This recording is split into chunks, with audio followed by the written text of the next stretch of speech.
Selamat datang di Multimedia Interaktif Sistem Koloid.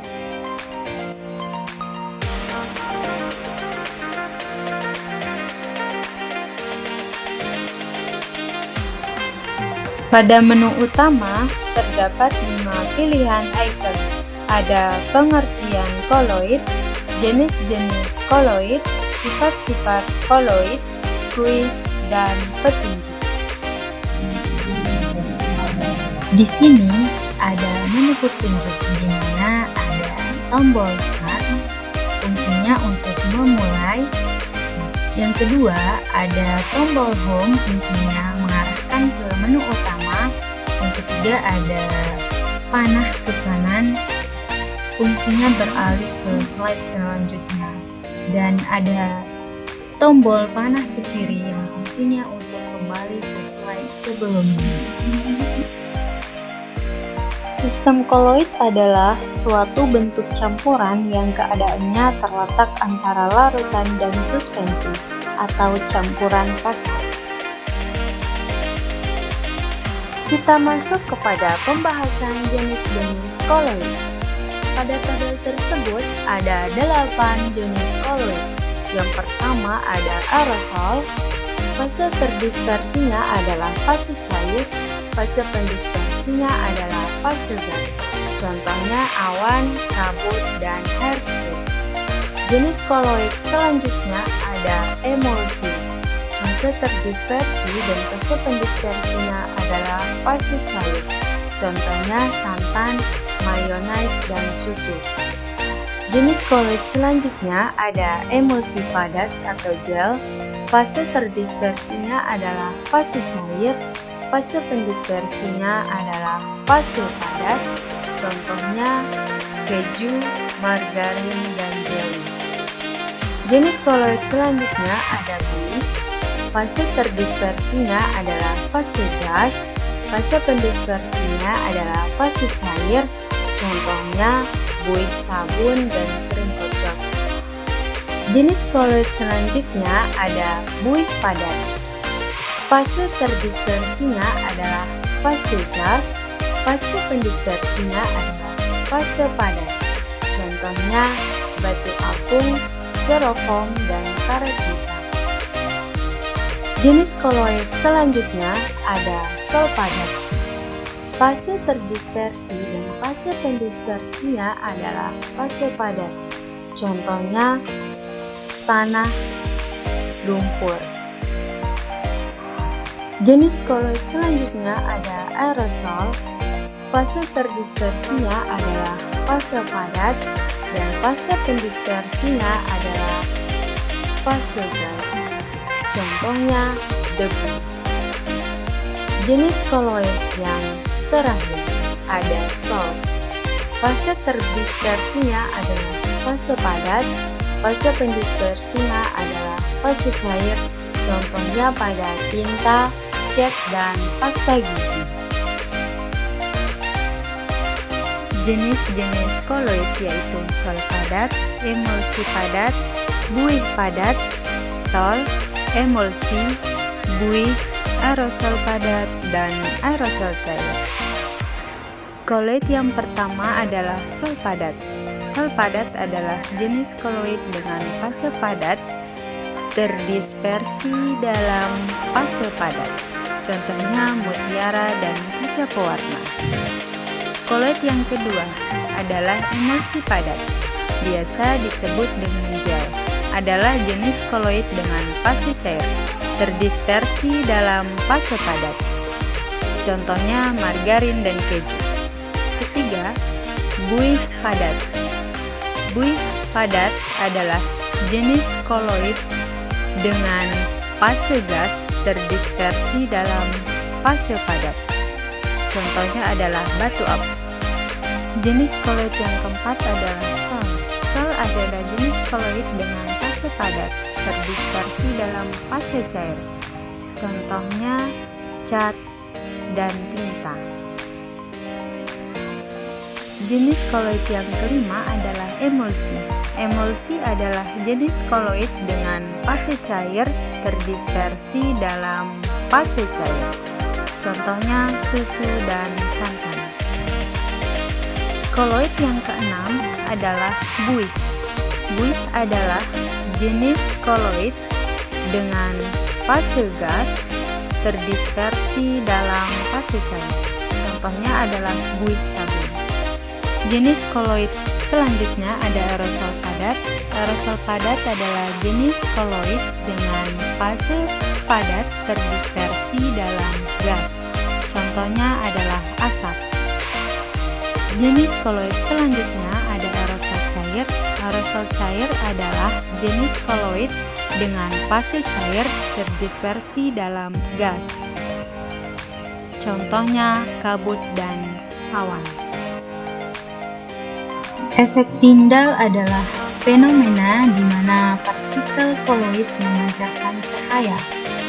Ketika seberkas cahaya dilewatkan melalui medium koloid.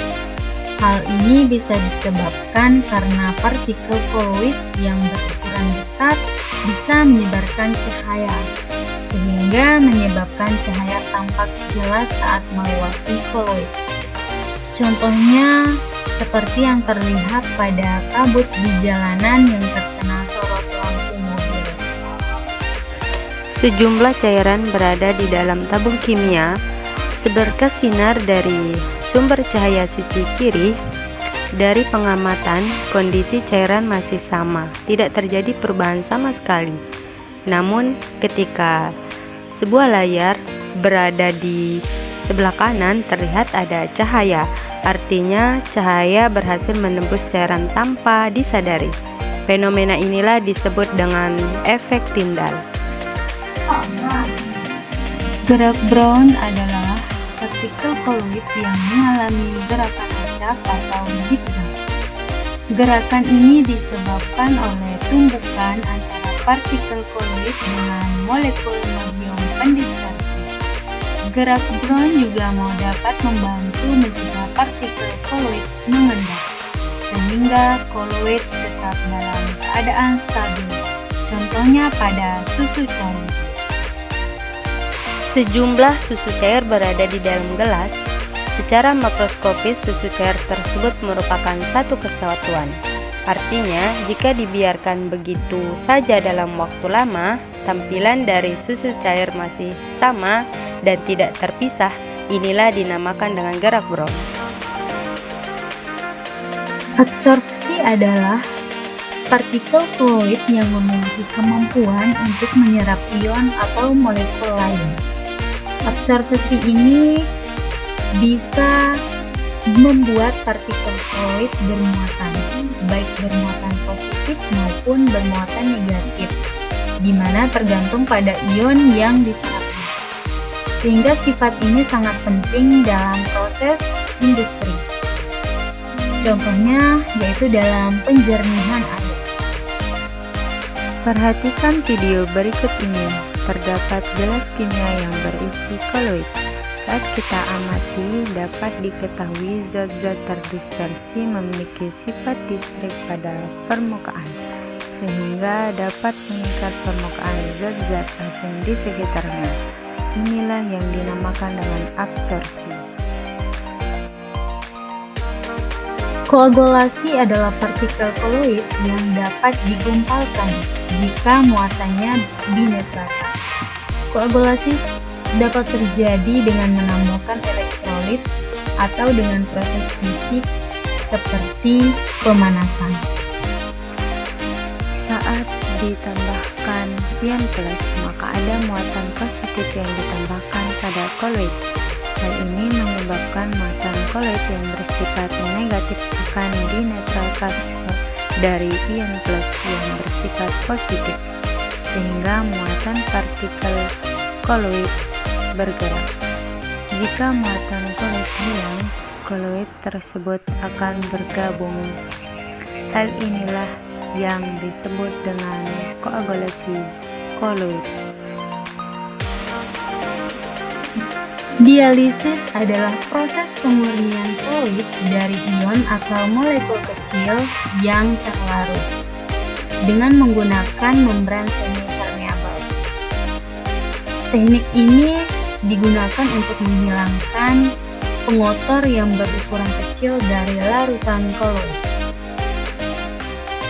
Berikut adalah beberapa partikel dengan berbagai ukuran. Kita bisa mengelompokkannya sebagai partikel A, B, dan C. Di sisi lain, terdapat visi dengan ukuran celah yang beragam. Ketika fluida mengalir dari sisi atas, semua partikel bergerak terbawa arus. Partikel A dan B memiliki diameter lebih kecil, dapat melewati celah pada visi dengan mudah. Namun, partikel C tertahan tidak bisa melewati celah karena ukurannya melebihi celah pada visi. Inilah yang dinamakan dialisis, pemisahan partikel berdasarkan ukurannya. Elektroforesis dalam medan listrik adalah partikel koloid yang bermuatan akan bergerak ke arah kutub yang berlawanan.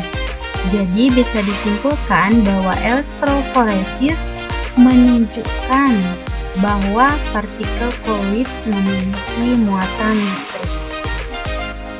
Di dalam wadah terdapat sistem koloid yang bermuatan. Partikel koloid sebelah kiri bermuatan positif dan sebelah kanan bermuatan negatif. Selanjutnya, dua logam dicelupkan secara terpisah. Super tegangan logam terhubung dengan kutub positif disebut sebagai anoda, dan sebelah kiri disebut sebagai katoda.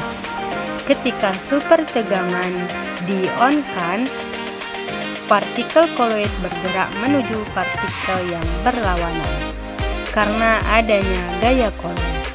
Nah, pergerakan inilah yang dikenal sebagai elektroforesis.